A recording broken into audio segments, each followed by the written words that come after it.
about the future of your children, about lahat ng hinihingi mo. Amen? And will guard your hearts and minds in Christ Jesus. Kumbaga, makakatulog ka na ng mahimbing. Amen? Amen. Makakapag-desisyon ka ng tama.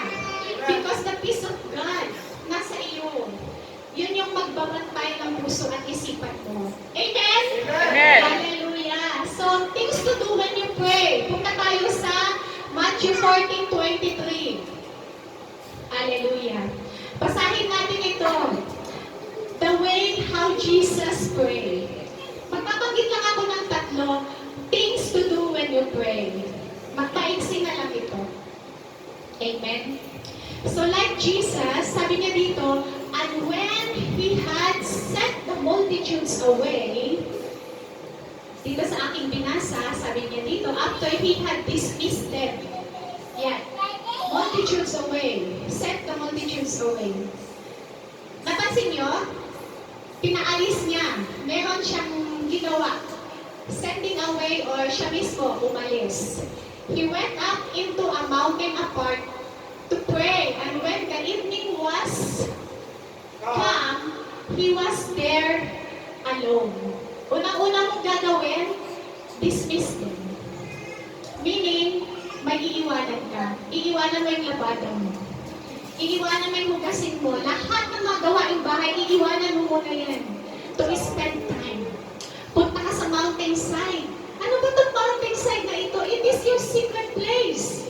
It is your prayer room. Where you can spend alone with the Father. Amen. By Himself, yourself to pray. Meaning between you and the Lord. Wala ka dapat ka-chat in your prayer time. Amen. Amen? Hanggat maaari nakalayo yung cellphone mo or naka-turn off ang notification na kapag may marinig kang ting, gumagano'n yung mata mo. Sino kaya ito? Wala na. Naputol na ang iyong spending time, quality time with the Father. So kailangan iwanan mo muna lahat yun. Iwanan mo cellphone mo, lahat ng gawaing bahay, iiwanan mo. Amen? So, nung day shift ako, ang pinaka-prayer secret place ko talaga sa CR ng dental. Kasi maaga akong pumapasok. 6 o'clock pa lang pumapasok na ako noon, 10 years ago. Tapos, kasi tagal ko din nag-day shift, so, nung mga panahon na yon, pag 6 o'clock, 6:30, nakarating na ako sa hospital, diretso ka agad ako sa CR. I can spend time alone kahit hanggang 30 minutes kasi walang kumakatok. Walang katao-tao pa sa mga panahon na yun. So, talagang, alam nyo, na-nurture talaga yung relationship ko to the Father. With my Father in heaven. So, you have to find a time and place. So, nung nag-night shift na ako, sinisiguro ko munang gumising ng mas maaga kaysa sa mga bata. Kasi iba na kapag may mga bata. Talagang madidistract ka kapag gising sila. Kaya sinisiguro kong magising bago sila magising. So I spend time alone na habang tulog sila. Alam niyo, may kilala akong pastor, sa kotse siya nananalang. Doon siya nagkakaroon ng time alone with the Father. Alam niyo si Pido, pag pinasok niyo yung kwarto niya, meron siyang prayer room. May divider yan. Amen. Ganon siya gumawa ng kanyang prayer room or secret place. At meron akong isang pastor na may narinig akong kwento ng isang pastor na talagang pumupunta siya sa mountainside. Literal. Siyempre, pastor kasi ito, no? Talagang siguro full-time pastor siya. Pumupunta siya sa bundok. Alam nyo, sa everyday na paglalakad niya, nagkaroon ng trail yung nilalakaran niya. Tapos yung niluluhuan niya may marka. Meaning, talagang consistent siyang nananalangin. Everyday. Kasi, kita mo yung marka.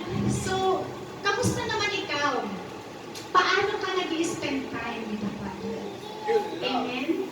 Number 2. Basahin po natin ang Matthew 21:22. Hallelujah. So that is the number 1 law. Things to do when you pray. You have to dismiss and spend time with the Father, you and your God alone. Number 2.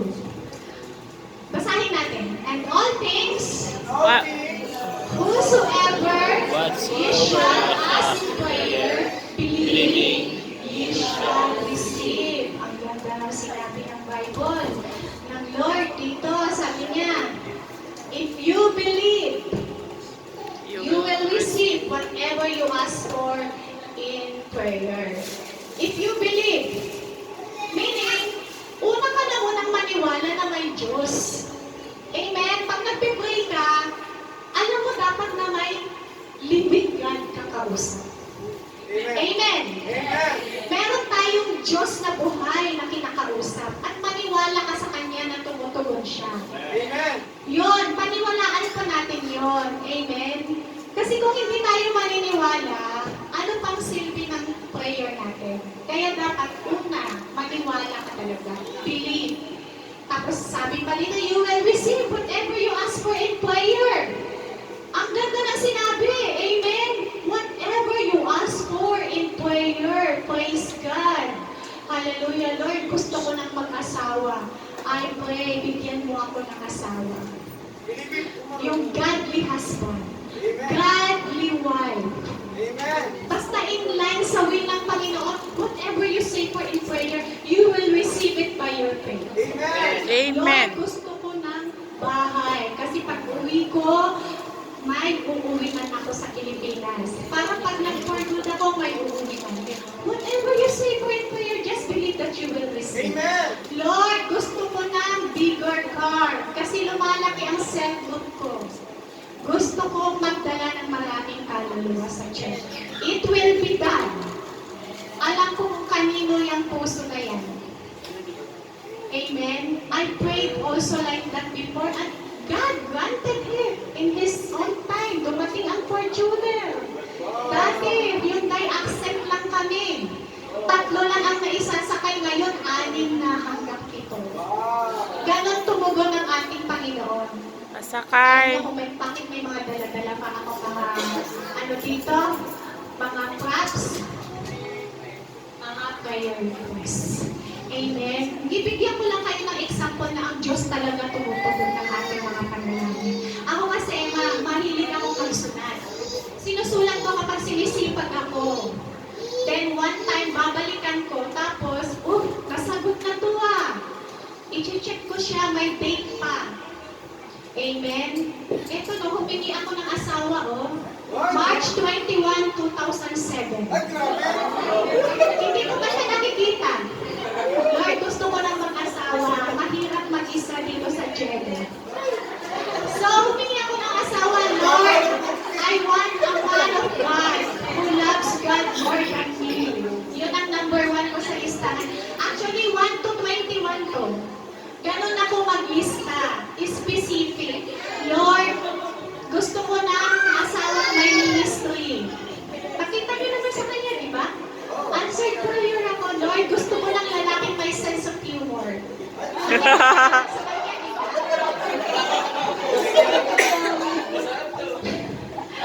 At ang pinakalas kong sinulat dito, Lord, gusto ko ng lalaking magaling magluto. Pakita niyo naman sa kanya, di ba? Answered prayer ako, actually, ang daming check ko. Pag iisa-isahin ko yan, baka magyabang na siya. So, praise God, tumutugon talaga ang Panginoon. Sabi ko dito, answered prayer. Nung sinagot ko siya, May 23, 2009, my date. Talagang, mahilig ako ng documentary. Nilalagay ko talaga yung date. Amen. Ito naman, prayer, 2011. Hallelujah. Ganito yung mga notebook ko nun, mga mamahaling. Talagang binibili ko siya